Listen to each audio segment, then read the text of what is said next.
Charles here again. Welcome back to another educational series on how to invest in real estate. This week we have a very powerful topic which is about refinance.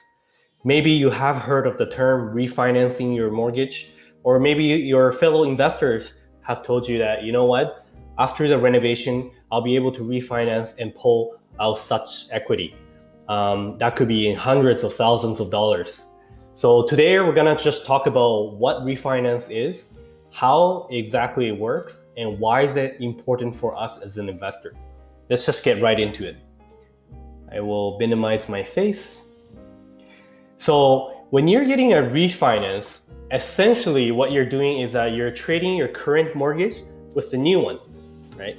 And the new mortgage is gonna have its own new rates, so the new interest rate, a new principal that you have to pay back, and the new amortization period, which is the length of time you have to pay back the mortgage, right?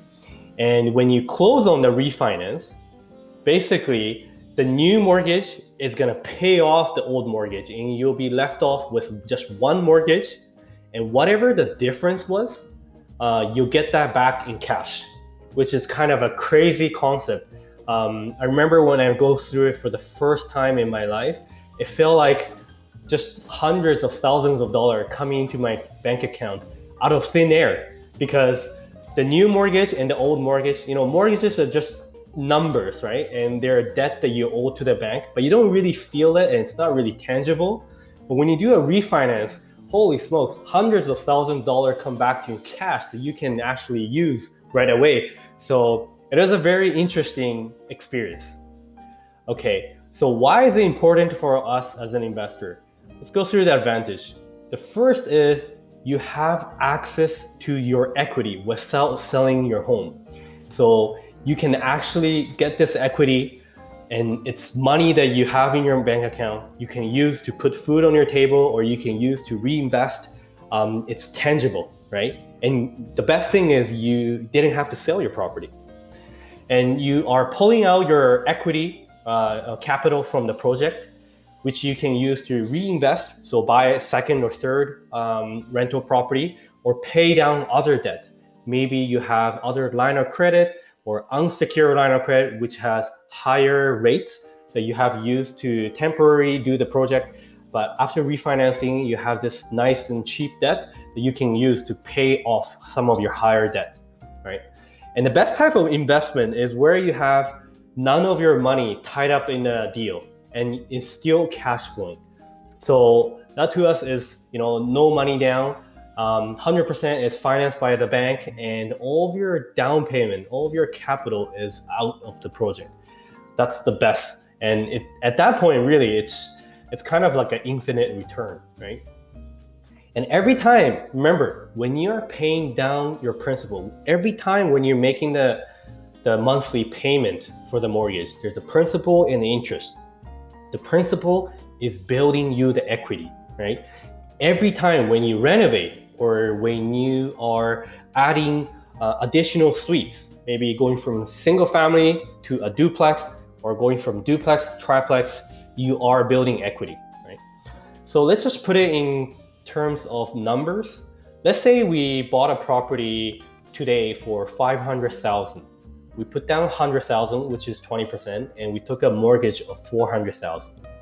3 years down the road, that property is now worth $600,000, right? So what I can do is I can go back to the bank, the same bank or a different bank, and says, you know what, I want to get a reappraisal done. I want to have a refinance based on today's current value, right? So if we get a $600,000 appraisal, then the new bank is going to be able to give us 80% of that in mortgage. So 80% of $600,000 will be $480,000, and we subtract $400,000, which was the original mortgage, assuming that there was no mortgage pay down during the 3 years, just to make the example simpler. Then we get $80,000 of accessible equity back into our account, right?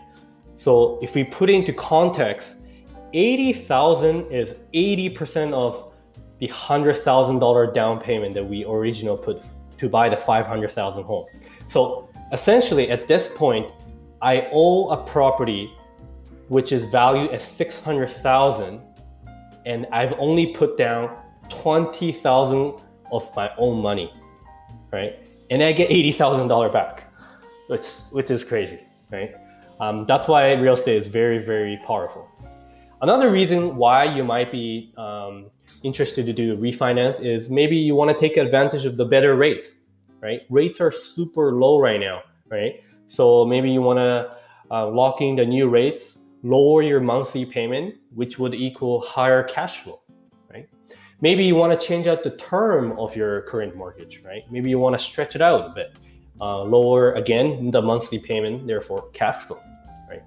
The disadvantage here is that if you're not sure what the use of the money is going to be after you refinance, then probably not a good idea to refinance, because you are taking on larger debt, right?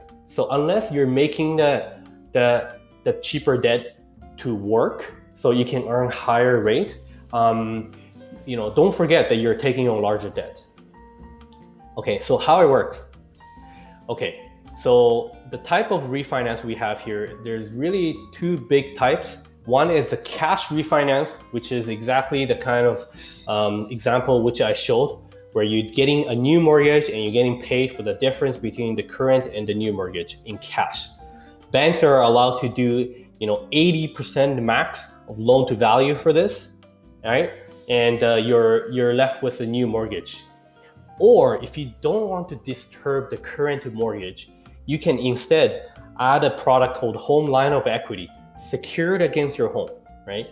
So this is the best way to think about it. Is it's kind of like a credit card. You only pay the interest if you use it, right?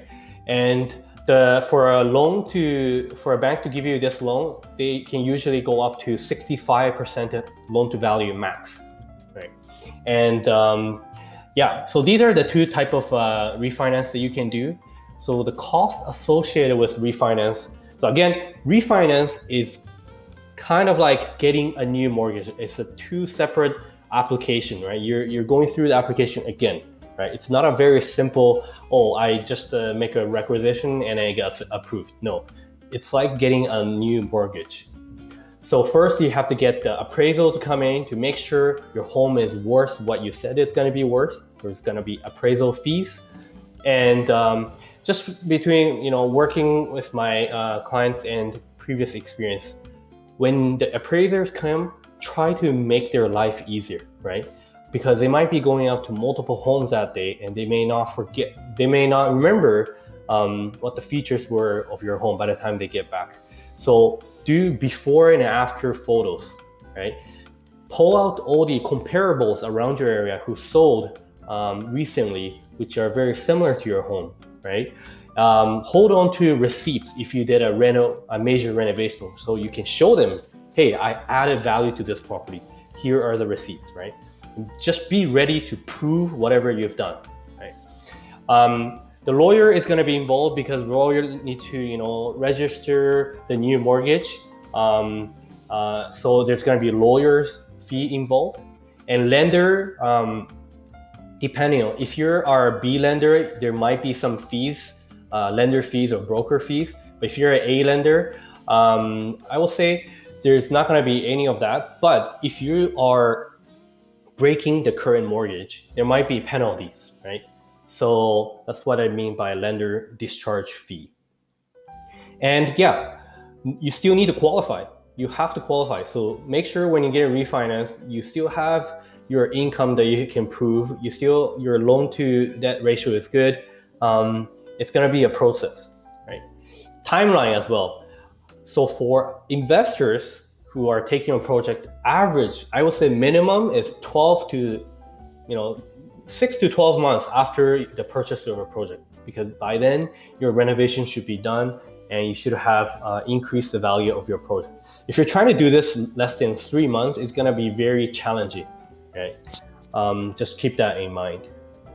Okay, and conclusion is that, if the current inflation in Canada is 4% and the bank is lending us at 2% or even less, then it means that the bank is paying us, investors, 2% year over year just to borrow their money, right? So in a low interest environment with government money printing, it's no-brainer to refinance as investors if you have the next project lined up, right? If you want to continue investing, right?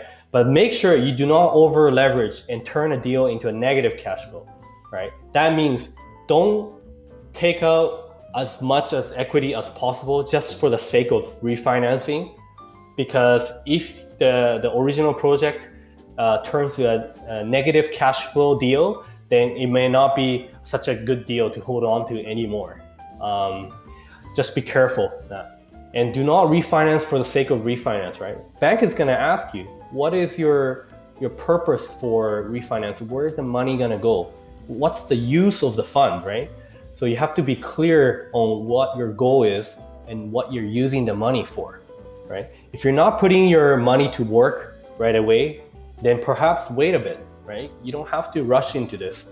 But if you know you'll be refinancing in short term, make sure you set up your current mortgage as it is, right? Before you get into the deal, make sure you go through the plan with your mortgage broker or the mortgage agent that you're dealing with, right? If they know ahead of time that you're gonna be refinancing within a year, then the product they're gonna give you at first will have the minimum amount of penalties, even though the interest rate might be higher, right? Okay, so that's what I have to say for refinance. It is a very, very powerful tool that we have as an investors, but we can't abuse it. Use it smartly. Make sure you don't refinance too much so that you turn a cash flow property into a negative cash flow. Yeah, and that's it. Okay, happy investing. Bye for now.